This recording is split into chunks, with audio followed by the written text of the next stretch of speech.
আসসালামু আলাইকুম ওয়া রাহমাতুল্লাহি ওয়া বারাকাতুহু। আলহামদুলিল্লাহ ওয়াস সালাতু ওয়াস সালামু আলা রাসূলিল্লাহ ওয়া আলা আলিহি ওয়া আসহাবিহি আজমাইন, আম্মা বা'দ। আলহামদুলিল্লাহ, আপনারা মাগরিব থেকে পর্যন্ত মাশাআল্লাহ বেশ কিছু দিনই আলোচনা আপনারা করেছেন, শুনেছেন। আমরা দোয়া করি আল্লাহ তাআলা কবুল করে নিন, আমিন। আসলে মানুষের সবচেয়ে ব্যস্ত জায়গা হলো বাজার, আর সবচেয়ে নিরিবিলি বরকতের জায়গা হলো মসজিদ। হাদিস শরীফে আসছে আল্লাহর কাছে সবচেয়ে কঠিন বা খারাপ জায়গা হলো বাজার, কারণ বাজারের মানুষ ঢুকলেই স্বার্থ চিন্তা এসে যায়, কিভাবে আরেকজনের থেকে একটু ফাঁকি দিয়ে পয়সা নেওয়া যায়। আর আল্লাহর কাছে সবচেয়ে প্রিয় জায়গা হলো মসজিদ, এখানে আসলে মানুষ স্বার্থ ভুলে যায়, কি করে আল্লাহর কাছে মাপ নিয়ে যায় সেই চিন্তা করে। আর আমাদের এই মসজিদটা হয়ে গেছে বাজারের সাথের মসজিদ। এখন বাজারের ভিতরে গেলেই মনে নানান চিন্তা, তখন আর মসজিদে আসতে মন চায় না, আবার মসজিদে আসলে মনে হয় আর বাজারে যাবো না। তো এর ভিতরে যে আল্লাহ তাআলা আমাদের মসজিদ পর্যন্ত নিয়ে আসলেন, এজন্য আল্লাহ তাআলার দরবারে শুকরিয়া জানাই, আলহামদুলিল্লাহ। কারণ বাজারের ভিতরে টার্মিনাল বেশি ব্যস্ত থাকে, মানুষ দ্রুত আসে, দ্রুত যায়, দ্রুত টিকিট কেনে, এই ব্যস্ত।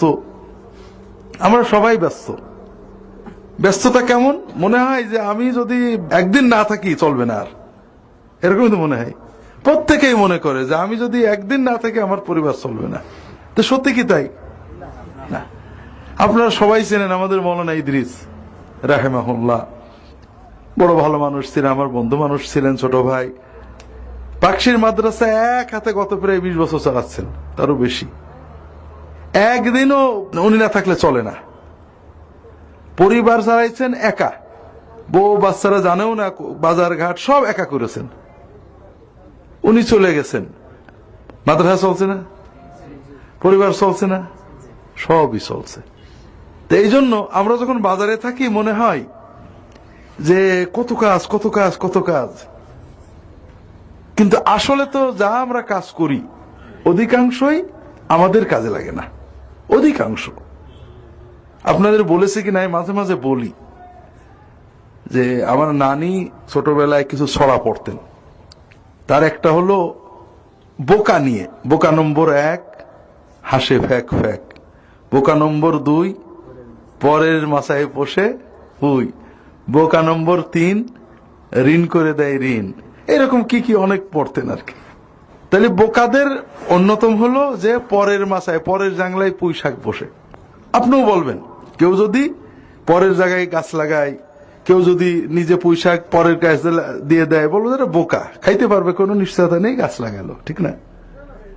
কিন্তু আমরা কি চিন্তা করতে দেখেন, সবাই কিন্তু এরকম বোকা। আমরা এই যে টার্মিনালে কাজ করছি, বাজার করছি, বাড়ি করছি, টাকা জমাচ্ছি, সবই আমার, কিন্তু আমি কট্টক খাবো, কিছুই আমার না, কিছুই আমার না। তার মানে এই নয় যে আমরা এগুলো করবো না, করব, এগুলো করতে হবে। এগুলো করতে হবে দুটো জিনিস মনে রাখ, দুটো শুধু জিনিস, বেশি কিছু না। একটা হলো করার সময় একটু আল্লাহর দিকে খেয়াল রাখতে হবে, আর একটা হলো করার পাশাপাশি আমার যেটা আসল ওটা বাদ দেওয়া যাবে না, আমার যেটা আসল ওটা বাদ দেওয়া যাবে না। এই দুটো জিনিস খুব খেয়াল রাখতে হবে। 1 নম্বর হলো আমরা যা করব করার ভিতরে আল্লাহর কথাটা মনে রাখতে হবে। আর 2 নম্বর, আমরা দুনিয়ার যে কাজ করি পরের জাংলায় পুই ফুসি, পরের জাংলা না। মনে করেন আমার এখানে দুটো জিনিস আছে, একটা বাড়ি আছে আর মসজিদ মাদ্রাসা আছে। তো বাড়িটা আমার, মসজিদ মাদ্রাসা তো আমার নেই, ও জায়গা রেস্ট্রিক্ট করে দেওয়া হয়ে গেছে মানুষের। কোনোদিনই আমি বাল বাচ্চা নিয়ে উঠতে পারবো না, ঠিক না? তাহলে আমার কি আসলে কি বাড়ি আমার? আসলে কিন্তু বাড়ি আমার না, ওই বাড়িটাই পরে। এই মসজিদ মাদ্রাসা কিছুটা আমার হতে পারে, কথা বোঝেননি? বাড়িটা আমি মরার পরে আমার বাচ্চারা লাশটাও থাকতে দেবে না, বের করে দেবে, কথা বুঝেছেন? আমার মরার পরে যদি কেউ কন্টিনিউ দোয়া করে, মনে রাখে এই মাদ্রাসার ছেলে ফেলে রাখবে, বাড়ির লোকজন এত রাখবে না। কথা বোঝেননি? এই জন্য দুটো জিনিস খেয়াল রাখতে হবে। একটা হলো আমরা বাজারে যখন থাকবো, কর্মে যখন থাকবো, কর্মটার ভিতরে আল্লাহর কথা মনে রাখতে হবে। আপনি 8 ঘন্টা কাজে আছেন, আলহামদুলিল্লাহ, এটাও আপনার আখিরাতে কাজে লাগবে যদি আপনার মনের চেতনা ঠিক থাকে। রাসূলুল্লাহ সাল্লাল্লাহু আলাইহি ওয়াসাল্লাম বসে আছেন মসজিদে, একটা যুবক চলে যাচ্ছে মসজিদের পাশ দিয়ে হেঁটে। সাহাবীরা বলছেন যে এই ধরনের শক্তিশালী যুবক যদি আল্লাহর রাস্তায় থাকতো কত লাভ হতো। আল্লাহর রাস্তায় জিহাদে, আল্লাহর রাস্তায় দাওয়াতে, আল্লাহর রাস্তায় এলেমে। রাসূলুল্লাহ সাল্লাল্লাহু আলাইহি ওয়াসাল্লাম বললেন তোমাদের কথা ঠিক না, ও যে চলে গেল কর্মের জন্য গেল। ও যদি এই নিয়েতে যায় যে ও কাজ করে, কর্ম করে, পরিশ্রম করে ওর পিতামাতাকে খাওয়াবে, বৃদ্ধ পিতামাতাকে খাওয়াবে, তাহলে ও যে গেল, কর্ম করলো, ও কাজ করলো, বাজারে বসলো, খড়ি কাটলো, যাই করুক না কেন, ওর পুরো সময়টা আল্লাহর রাস্তায় থাকার সওয়াব সে পাবে। ওর বাবা মা নেই অথবা দরকার নেই, ওর বউ বাচ্চার জন্য যদি বেরোই থাকে, বউ বাচ্চাকে উপার্জন করে হালাল খাওয়াবে, এই নিয়েতে বেরোই থাকলে তাহলেও ও পুরো সময় আল্লাহর রাস্তায় থাকার সওয়াব পাবে। ওর বাচ্চাও নেই অথবা মা বাবাও নেই অথবা মা বাবার দরকার নেই, নিজে কারোর কাছে হাত পাতবে না, নিজের কামাই করে নিজের পায়ে দাঁড়ায় চলবে, নিজের টাকা ব্যয় করবে, নিজের টাকা খরচ করবে, এই নিয়েতেও যদি বেরোই তাহলেও ও আল্লাহর রাস্তায় থাকা সওয়াব পাবে। তাহলে প্রথম যেটা মনে রাখতে হবে সেটা হলো আমরা দুনিয়াদারি আমাদের করতে হবে, এটা দুনিয়াদারি না। যদি আমার মনের গতি আল্লাহর দিকে থাকে এটাও ইবাদত, ঠকবো না, এটা আমার হবে। অর্থাৎ বাড়ি আমি থুয়ে যাব, কিন্তু বাড়ির যে সওয়াব আমার সাথেই জান্নাতে চলে যাবে যদি আমার নিয়ত ঠিক থাকে যে আল্লাহ বাড়িটা বানাচ্ছি, বাল বাচ্চা পর্দার সাথে থাকবে, আমি ব্যবসা করছি, টাকা পয়সা কামাই করে নিজে খাবো, আব্বা আম্মার দেবো, গরিব দুঃখীর দেবো, আল্লাহ একটু বরকত দিও। তাহলে টাকা পয়সা হয়তো বাল বাচ্চাই খাবে, কিন্তু সওয়াব টাকার আমার চলে আসবে। এটা হলো প্রথম, যে আমরা বাজারে ঘাটে যেখানেই থাকবো, কর্ম করব, আল্লাহর দিন মানে আল্লাহ তাআলা আমাদের দিন দিয়েছেন। আমরা জানি আমরা মুসলমান, আমরা যদি দিন পালন করি তাহলে আল্লাহর তো খুব লাভ হয়, ঠিক না? আল্লাহর লাভ হয় না? আমরা নামাজ পড়ে আল্লাহর লাভ হয় না? আমরা রোজা রাখলে আল্লাহর লাভ হয় না? হ্যাঁ, আল্লাহ যে দিন দিয়েছেন এটা আমাদের লাভের জন্য, ঠিক না? আমরা লাভ বুঝতে পারি না বলে অনেক সময় ইবাদত করি না। যেমন ছোট বাচ্চা, মা যখন বকাবকি করে, এইটা খা, এটা খা, এটা খাস নে, মা যে এত কিছু বলে, মা কি মার স্বার্থেই তো বলে না বাচ্চার স্বার্থে? কথা বোঝেন না? আমরা জানি, আমরাও যখন ছোট ছিলাম, মায়ের ধর মা বেশি করেছে না বাপ? মা একটু করে। আচ্ছা, হুকুম মা বেশি করে না বাপে? সারাদিনে বাপ হয়তো 5টা হুকুম করে, মা হাঁকতে গেলেও বলে দেয় এইভাবে হাঁকবি, ঠিক না? খাইতে গেলে বলে এইভাবে খাবি। এত কিছু যে মা বলে, তো মায়ের স্বার্থে। কার স্বার্থে? হ্যাঁ, তাহলে আল্লাহ আমাদের বিভিন্ন হুকুম হাকাম যা দিয়েছেন আমাদের স্বার্থে। সন্তান অনেক সময় বোঝে না যে আমার লাভ, এই জন্য খাইতে চায় না, কাজ করতে চায় না, দাঁত মাজতে চায় না, সকালে দাঁত মাজে না। মা, আমার বেগম সাহেব এখনো আমার মেয়েরা কয় এই দাঁত মেজে ঠিক করে। আমার ছেলে যখন রিয়াদে ফোন করে, ঠিক করে দাঁত মেজে নখ কেটেছো জিজ্ঞেস করে। তাহলে মা যে এইগুলো বলে কার জন্য? সন্তানের জন্য। কি হবে এটা করলে সন্তান এসে বোঝে না, এই জন্য মার কথা শুনে ঠিক মতো নখ কাটে না, নখে ময়লা জমে রয়েছে। বাপ কিন্তু অত দেখে না, কে দেখে? মা এগুলো বেশি দেখে। তাহলে আমরা যে ইবাদত করি, এই ইবাদতের মাধ্যমে উপকার কার হয়? আমার হয়। এইটা যদি আমরা বুঝি তাহলে আমরা আরো বেশি ইবাদত করতে পারতাম। দ্বিতীয় হলো, যেহেতু আল্লাহ দিন দিয়েছেন আমাদের জন্য, কাজেই আল্লাহ তাআলা আমাদের যেটাতে উপকার, আল্লাহর ওটাই ইবাদত। আমরা বুঝি না।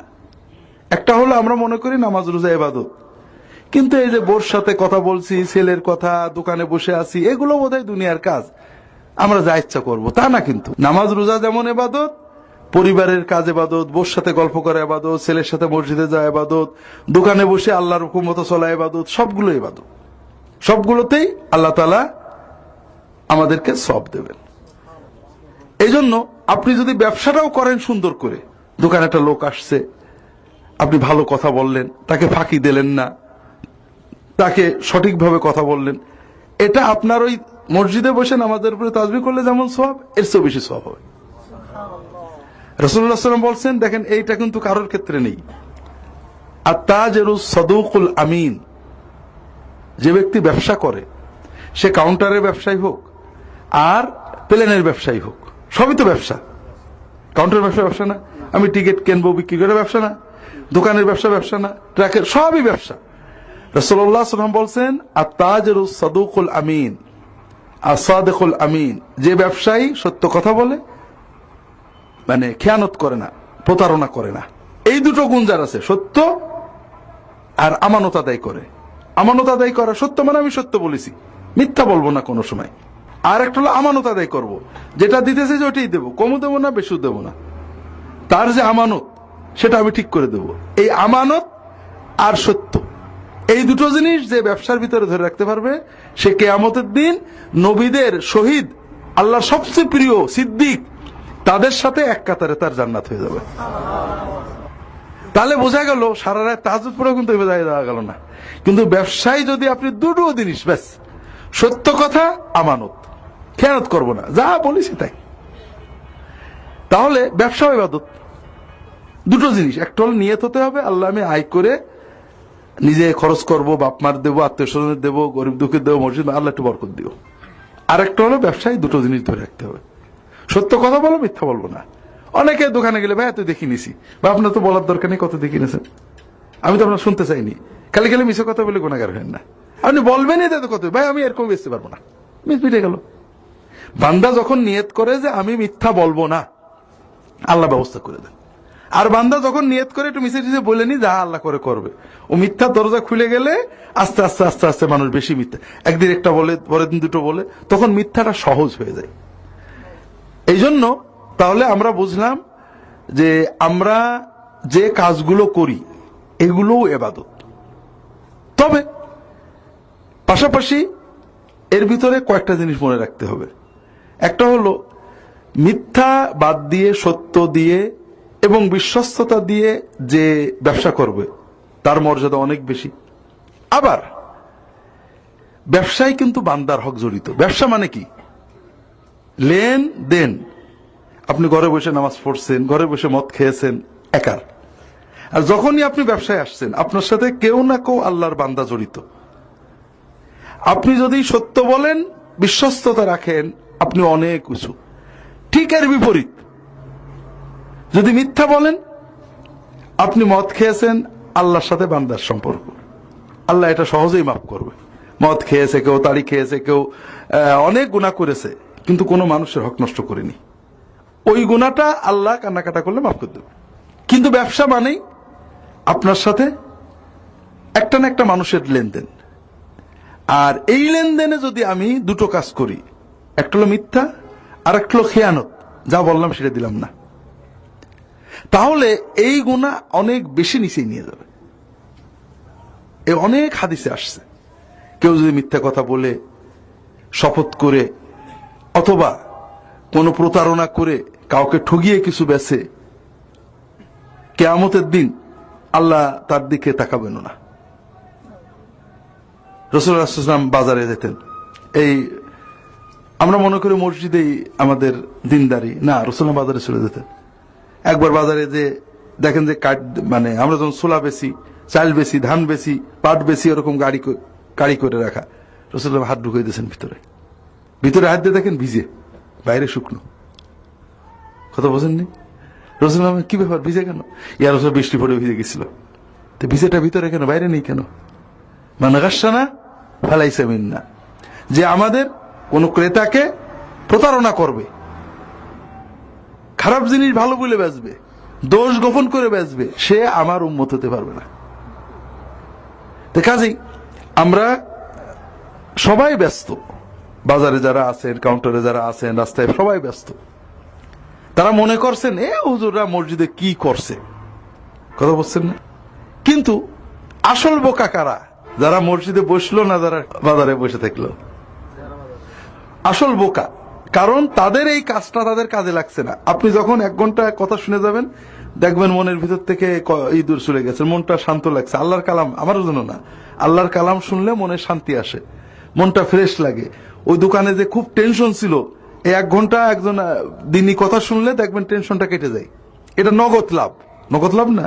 আপনার দেখবেন আপনি যত কষ্ট করছিলেন, আইসে আজান হলে নামাজে চলে আসবেন, মসজিদে 2 রাকাত 4 রাকাত সুন্নত পড়বেন, বসে একটু তাজবীহ তাহলিল করবেন, দোয়া করবেন, আল্লাহর কাছে যা চাইবেন, এরপরে নামাজ পড়ে চলে যাবেন। দেখবেন ওইখানে থাকতে মনের ভিতরে যে টেনশন ছিল, অস্থিরতা ছিল, অনেক রকমের অস্থির, এটা কেটে গেছে, আবার মনটা একটু ভালো লাগছে। এটা আল্লাহ জিকিরে আসে। আরেকটা জিনিস আপনাদের বলি, ভুলে যাবো এই জন্য, আল্লাহ রসুল সাল্লাল্লাহু আলাইহি ওয়াসাল্লাম বলছেন, আদ-দুআউ বাইনাল আযানি ওয়াল ইকামাতি লা ইউরাদ্দু। আজান এবং একামতের মাঝখানের যে সময়, এই সময়ে যদি কেউ আল্লাহর কাছে দোয়া করে, আল্লাহ ওই দোয়া মিস করে না। তাহলে আজান হয়ে গেল, আপনি মসজিদে একটু তাড়াতাড়ি চলে আসলেন, এসে সুন্নতটা পড়লেন, বসে লেগে যাবেন আল্লাহর কাছে, আল্লাহ আমার এই চাই, মন দিয়ে চাবেন, একামত দেয়া পর্যন্ত চাইতে থাকবেন, এদিক ওদিক তাকাবেন না, সময়টা কাজে লাগাবেন। তাহলে 1 নম্বর হবে, আপনি যেটা চাচ্ছেন অবশ্যই ইনশাআল্লাহ আল্লাহ তাআলা দিয়ে দেবেন। আল্লাহ অনেক সময় ওটার বদলে অন্য জিনিস দেন, যেটা আপনার বেশি উপকার, আমরা বুঝি না। এই গত সপ্তাহে চাঁদপুরে গেলাম, কুমিল্লার চাঁদপুর। তো চাঁদপুরে গাড়িতে যাব, অনেক কষ্ট, লঞ্চে গেলাম। তো লঞ্চে 1.5টা লঞ্চ ঠিক করছি, বাইতুল মুকাররমে এমন জাম, সে জামে বাহাদিন বললাম টিকিট ফেরত না। আমি তখন 12:30 বাজে, তখনও গাড়ি নড়ে না। বলে টাকা তো ফেরত দিচ্ছে না, টিকিট কাটা হয়ে গেছে। বলে কাটা হলে গাড়ি চলে যায়, কি করবো? তো যাই হোক, পরে ওই মালিকের কাছে আমার নাম বলেছে, টিকিট ফেরেই দিয়েছে। অনেকে দেখে নাছিল, নামে টামে জানে, পিস টিভি দেখে, ইত্যাদি, দিয়ে দিয়েছে টাকা। তো বাহাদিন যাইতে পারলো না, 2.5 লঞ্চের টিকিট করলো।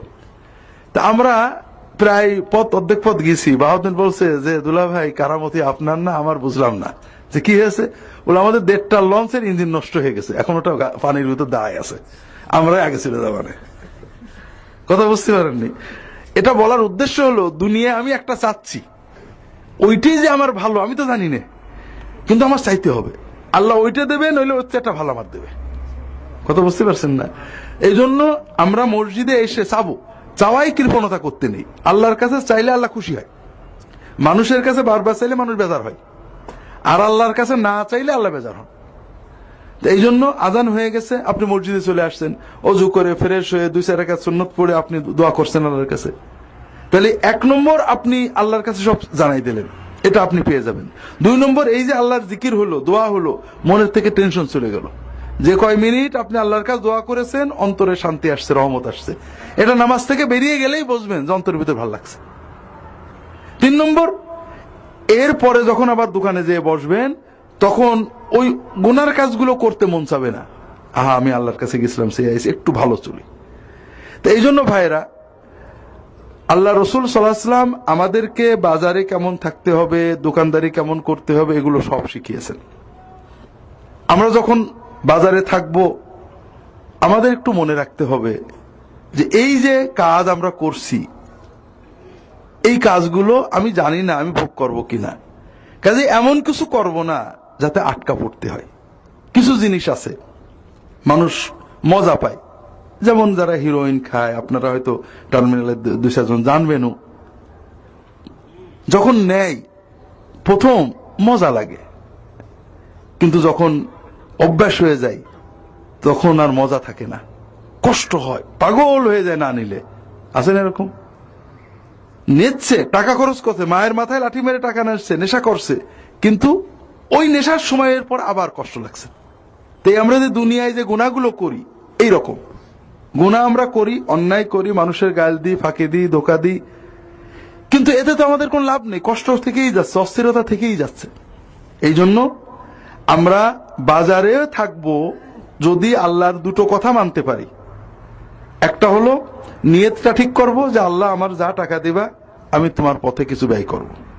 নিয়ত কিন্তু ভালো রাখতে হবে, দিনের পথে ব্যয় করব, ছেলে পেলে দিনের পথে নেব, নিয়ত রাখতে হবে।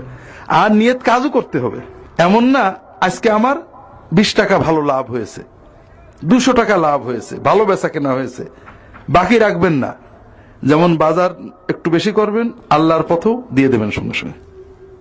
আল্লাযীনা ইউনফিকুনা ফিস সাররা'i ওয়াদ দাররা, কম থাক বেশি থাক কিছু আল্লাহর দিতে হবে। কোথায় দেবেন? আল্লাহর দিতে হলে কোথায় দিতে হয়? কেন লাউদে দেওয়া যাবে না? আল্লাহ তো লাউদে থাকে না? হ্যাঁ, আল্লাহ লাউদে থাকে না? ঝাউদে থাকে না? হ্যাঁ, কথা হলো এই জায়গা কিন্তু মারাত্মক। এইটা যদি আপনাদের ভিতরে থাকে নামাজ রোজা পড়ে লাভ হবে না। এটা হলো শিরক। দেবেন কার? আল্লাহর।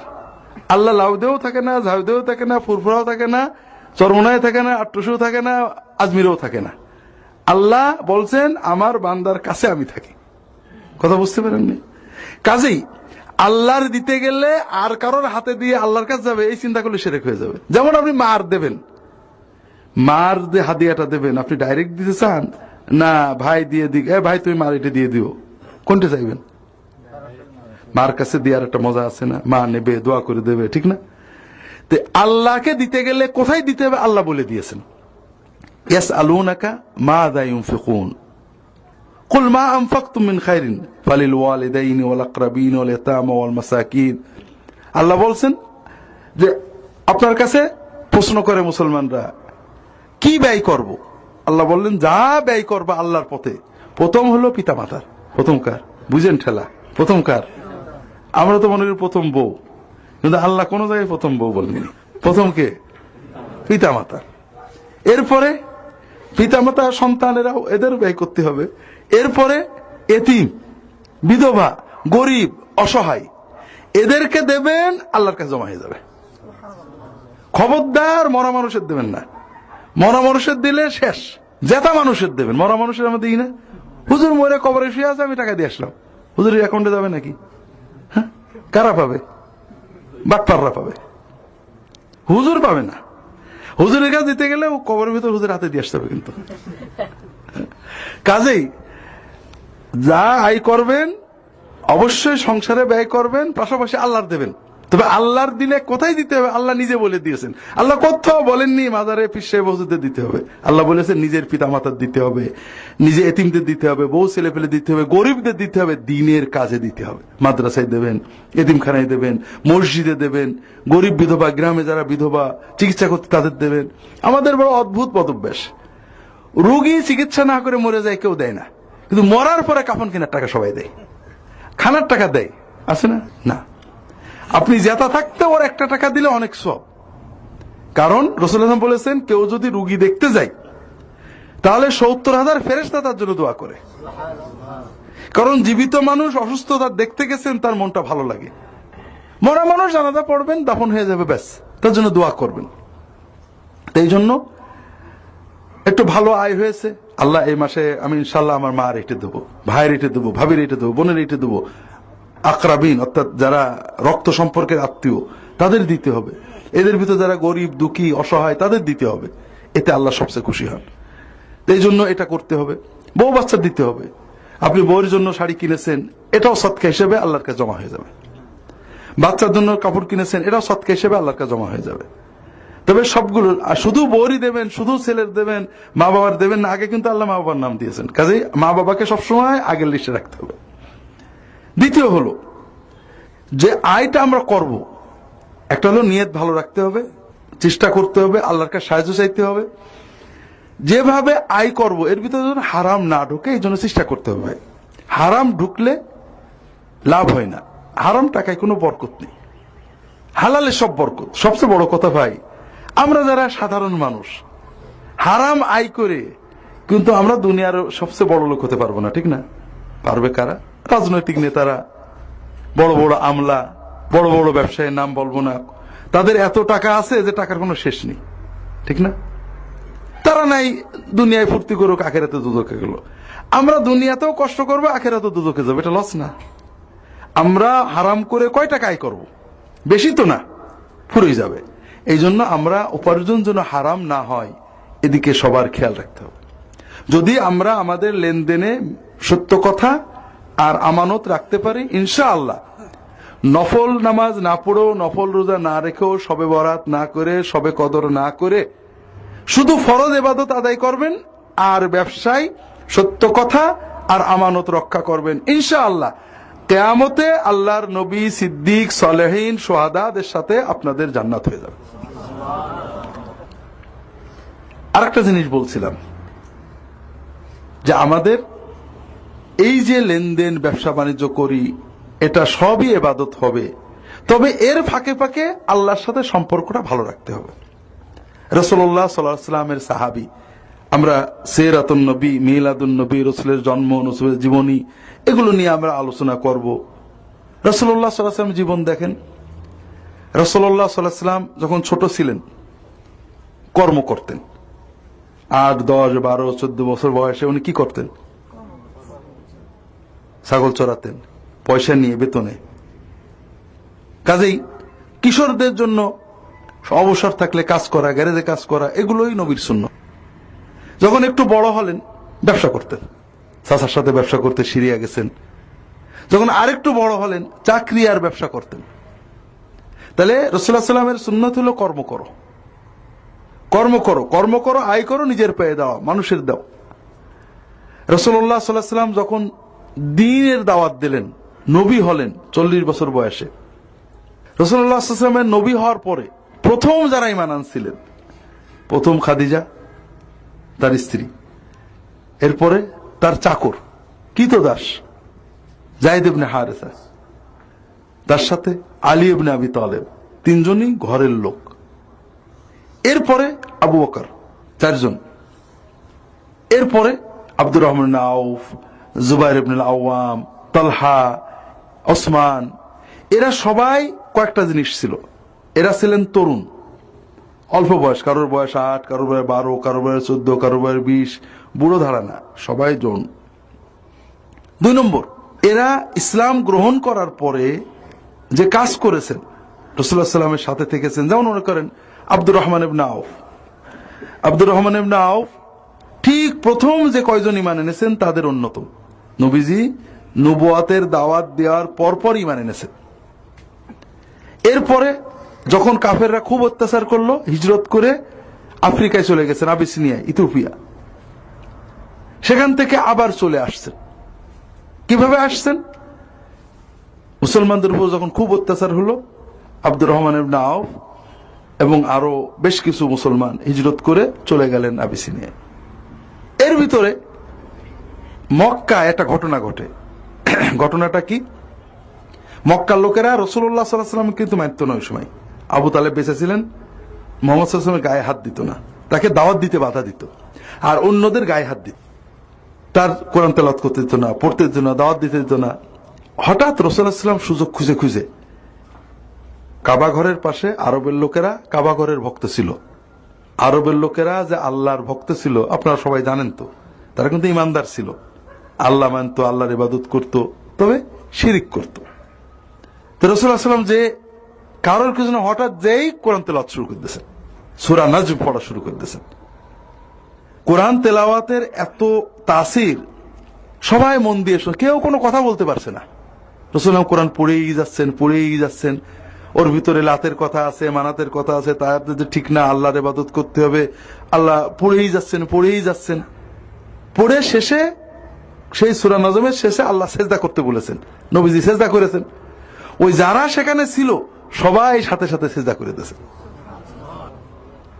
সেজদা করে দিয়েছেন, দেখো সর্বনাশ। এই যে মোহাম্মদের কথা মতো সেজদা হয়ে গেল, কিন্তু করে ফেলেছে সবাই। কথা বুঝেছেন? আরবের লোকেরা আল্লাহর মানত, কিন্তু শুধু আল্লাহর কথা বললে খুশি হইতো না। 2-5 মিনিট আল্লাহর কথা, এরপরে আল্লাহর বন্দনার পরে সাথে কিছু তাদের যারা ভক্তি করত তাদের বন্দনা, ইব্রাহিম, ইয়াগুস, সোয়া, লাত, এদের কিছু বন্দনা করতে হবে, তখন সেজদা করবে।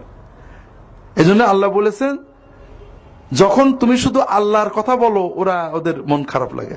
তুমি যখন আল্লাহর কথা বলার পরে বিভিন্ন আল্লাহর মাহবুব বান্দা যাদের ওরা ভক্তি করে, মানত করে, সেজদা করে, ওদের কথা বলো, তাহলে ওদের খুব মজা লাগবে। কিন্তু সূরা নাজমে শুধু আল্লাহর কথা বলা হয়েছে, আল্লাহর কথা বলা হয়েছে, এরপর নবীজি সেজদা করেছেন, ওরাও সেজদা করেছে, সেজদার পরে চিন্তা করছে যে কি হয়ে গেল। কিন্তু ওই হজের মক্কায় তো সবাই উমরায় আসে, কেউ কেউ দেখেছে যে মোহাম্মদ সাল্লাল্লাহু আলাইহি ওয়াসাল্লামের সাথে মক্কার লোক সবাই সেজদা করেছে, তাহলে তো মক্কার লোক সবাই মোহাম্মদের ধর্ম নিয়ে এনেছে। আস্তে আস্তে আস্তে আস্তে সেই আবিসিনিয়াতে চলে গেছে, মক্কার লোক সব মুসলমান হয়ে গেছে। তখন তার মোবাইল টেবিল ছিল না যে জিজ্ঞেস করে নেবে। ওনারা আবার চলে আসেন, এসে দেখেছে সর্বনাশ, তা তো না। এরপর আবার মদিনায় হিজরত করেছেন। মদিনায় হিজরত করার পরে যখন মদিনায় হিজরত করেছেন, একটা পয়সা পকেটে ছিল না, সব তো আরবের লোকরা কেড়ে নিয়েছে। মদিনায় গেলে রাসূলুল্লাহ সাল্লাল্লাহু আলাইহি ওয়াসাল্লাম মদিনার আনসারদের সাথে সাহাবীদের ভাই ভাই পাতায় দিয়েছে। আব্দুর রহমান ইবনে আউফ ইসলাম নিয়েছেন এই 20-22 বছর বয়সে, তো তরুণ মানুষ, আবিসিনিয়ায় গেছেন, আবার মদিনায় গেছেন, পয়সা কড়ি, টাকা পয়সা, বউ বাস, তখন বিয়েও করেননি। মদিনায় যে একেবারে টাকা পয়সা নেই, এক আনসারি সাহাবীর সাথে রাসূলুল্লাহ সাল্লাল্লাহু আলাইহি ওয়াসাল্লাম তার ভাই পাতায় দিয়েছেন যে আপনারা ভাই ভাই। আনসারি বাড়ি যে বলছে, দেখেন আমি মদিনার বড় লোক, আমার অনেক জমি আছে, বাড়ি আছে, আপনি অর্ধেক নিয়ে নেন, আপনি যে বাড়িটা চান সেটা আপনার, জমি অর্ধেক আপনার, আপনি যে জমিগুলো চান। আমাদের যদি এরকম প্রস্তাব কেউ দেয়, খুশি হব না? কোন মুরিদ যদি বলে হুজুর আমার এইটা নিয়ে, খুশি হয়ে যাবো, ঠিক না? ওই আব্দুর রহমান ইবনে আউফ বলছেন যে না, আপনার জমিতে আল্লাহ বরকত দিক, জায়গা বাড়িতে আল্লাহ বরকত দিক, আমার কিচ্ছু লাগবে না, শুধু আমার বলেন যে মক্কার মদিনার বাজারটা কোন জায়গায়, একটু পথ